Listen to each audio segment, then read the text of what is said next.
ఓం నమ శివాయ నమ. మే నెల కర్కాటక రాశి ఫలితాలు. ఈ కర్కాటక రాశిలో ఉండవలసిన వాళ్ళందరికీ అదృష్ట యోగం, ధనప్రాప్తి యోగం, లక్ష్మీ కటాక్షణం, చేయాల్సిన పనులు ఎలా ఉన్నాయంటే మరి వీళ్ళకి ముఖ్యంగా విద్య, చదువు, వ్యాపారము, ఉద్యోగము, వ్యవసాయం ఇలాంటి కష్టపడుకుంటూ వస్తుంటారు.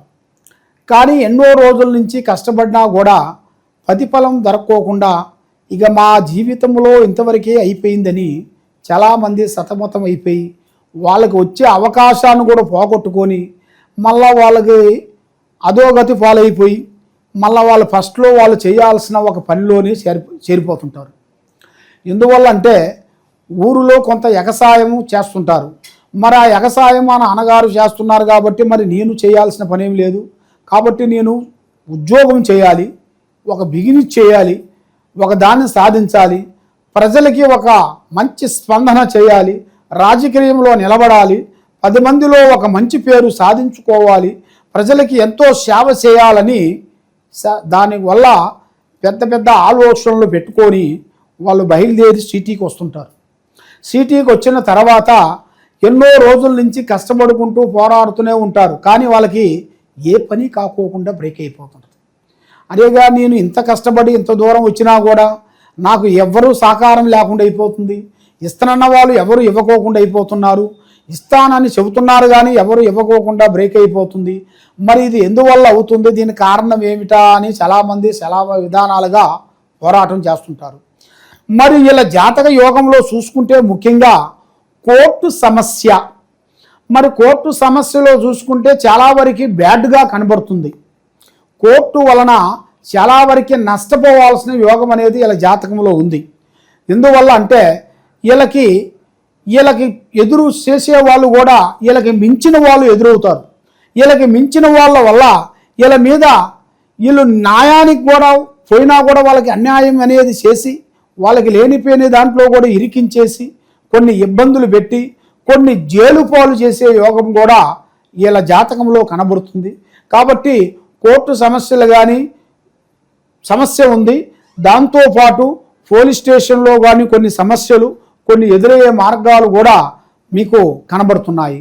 మరి ముఖ్యంగా మీరు పెంచే కొన్ని జంతువులు కానీ మీ దగ్గరలో ఉండాల్సిన కొన్ని జంతువుల వలన, జంతువులు అనగా మనకి మంచి జంతువులు కొన్ని ఉన్నాయి, చెడు జంతువులు కొన్ని ఉన్నాయి.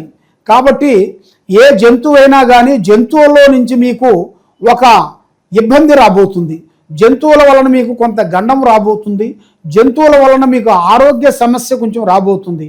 జంతువులను కొంచెం చాలా వరకు మీరు జాగ్రత్త పడాలి. జాగ్రత్త పడకోకుండా అశ్రద్ధగా మీరు పోయినట్టుగైతే అది పాము అవుతుందో, కుక్క అవుతుందో, ఏదైతుందో, పులి అవుతుందో, ఏమవుతుందో చెప్పలేం. అది ఏ రూపంలో కానీ ఒక రూపంలో వచ్చి మిమ్మల్ని ఇబ్బంది పెట్టే మార్గాలు కూడా కొన్ని కనబడుతున్నాయి. కాబట్టి మీరు జంతువులతో కొన్ని సమస్యలతో ఎదురయ్యే మార్గాలు ఉన్నాయి. జంతువులతో కొన్ని జాగ్రత్తగా ఉండవలసింది ఉందని అమ్మవారు జాతక యోగంలో కనబడుతుంది. కాబట్టి మరి ముఖ్యంగా దూర ప్రయాణాలు మీరు చేస్తుంటారు. మరి దూర ప్రయాణాలు చేసిన దానివల్ల తర్వాత మీకు కొన్ని ప్రయాణాలు, వ్యాపార బిజినెస్ల గురించి కానీ దైవ దర్శనాల గురించి కానీ మీరు దూర ప్రయాణాలు వెళ్తుంటారు. కాబట్టి మీరు ఆ దూర ప్రయాణాలు వెళ్ళిన దాని వలన మీకు నష్ట ప్రభావం కనబడుతుంది. ఎందువల్లంటే మీరు దూర ప్రయాణాలు మీరు ఈ నెలలో చేయకూడదు. ఈ నెలలో చేశారు అనుకోండి, దానివల్ల మీకు నష్టం జరుగుతుంది, దాంతో డబ్బు నష్టం జరుగుతుంది, దాంతో ఆరోగ్య సమస్య కూడా మీకు ఎదురవుతుంది. కాబట్టి దాంట్లో మీరు కొంత జాగ్రత్త పడాల్సిన యోగం అనేది కనబడుతుంది.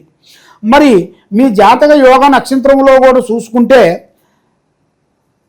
పెళ్ళిళ్ళు కానీ గృహ ప్రవేశాలు కానీ చూసుకుంటే అదృష్టము, యోగము మంచిగా కలిసి వచ్చే మార్గాలు కూడా మీకు ఈ నెలలో మీకు కళ్యాణాలు కానీ ఉద్యోగాలు కానీ మంచిగా కలిసి వచ్చే యోగాలు కనబడుతున్నాయి. మరి వైవాహిక జీవితంలో చూసుకుంటే కొన్ని సమస్యలు ఎదురయ్యే మార్గాలు ఉన్నాయి. భార్యాభర్తల మధ్యలో కొన్ని లేనిపోయిన సమస్యలు, లేనిపోయిన సిక్కులు, చికాకులు, ఇబ్బందులు కొన్ని కనబడుతున్నాయి. మరి దాంట్లో కూడా కొంచెం జాగ్రత్త పడితేనే మీ జీవితానికి ఒక మార్గము పరమార్థం అనేది కలుగుతుంది.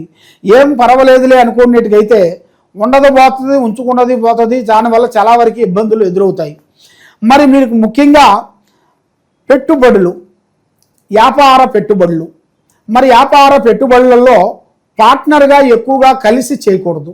మరి పార్ట్నర్లో చేయాలనుకుంటే ఇద్దరే చేయాలి, మూడో వాడు కలిసి చేయకూడదు.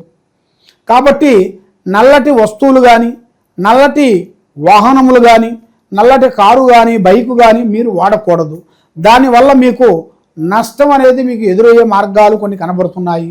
మరి మీరు ఏ కార్యక్రమం చేసినా, ఏ పని అనుకున్నా ఆ పని మీకు చేతి కాడికి వస్తుంటుంది, చేయి జారిపోతుంటుంది.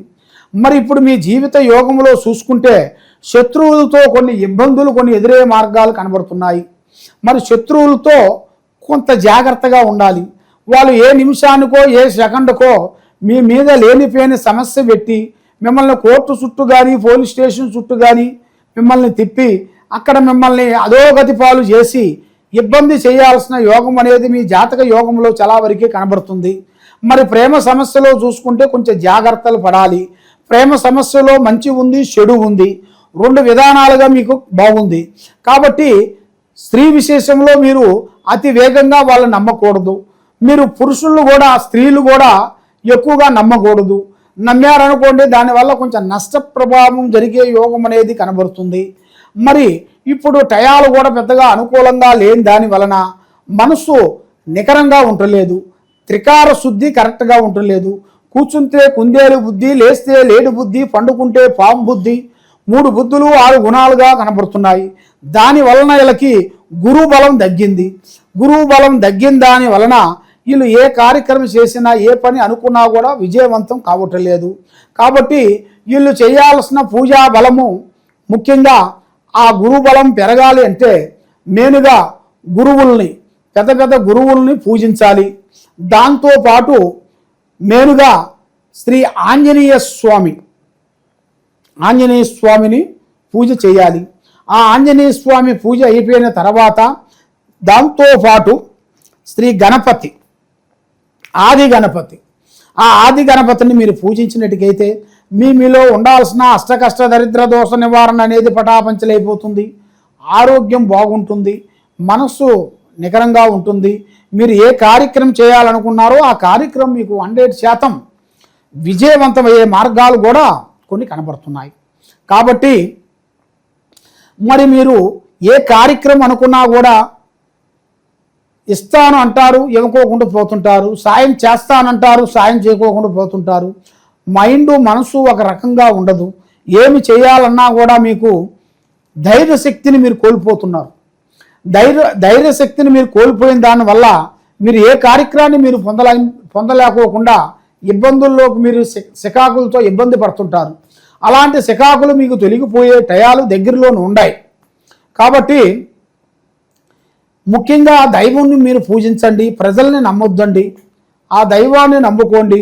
మీరు ఏదో సమస్యతో ఉన్నా కూడా, ఎలాంటి సమస్యలు ఉన్నా కూడా ఈ కింద ఉండాల్సిన నెంబర్కి సంప్రదించినట్టుకైతే మీ ఇంట్లో ఏముంది, మీ ఒంట్లో ఏముంది, మీరు చేసే పనిలో ఏముంది, మరి మీకు ఏమేమి జరగబోతుంది అని మీ గురించి మొత్తం చూసి అన్ని విషయాలు అనేది చూసి చెప్పగలుగుతాం. సర్వే జనా సుఖినో భవంతు. ఓం నమః శివాయ నమః.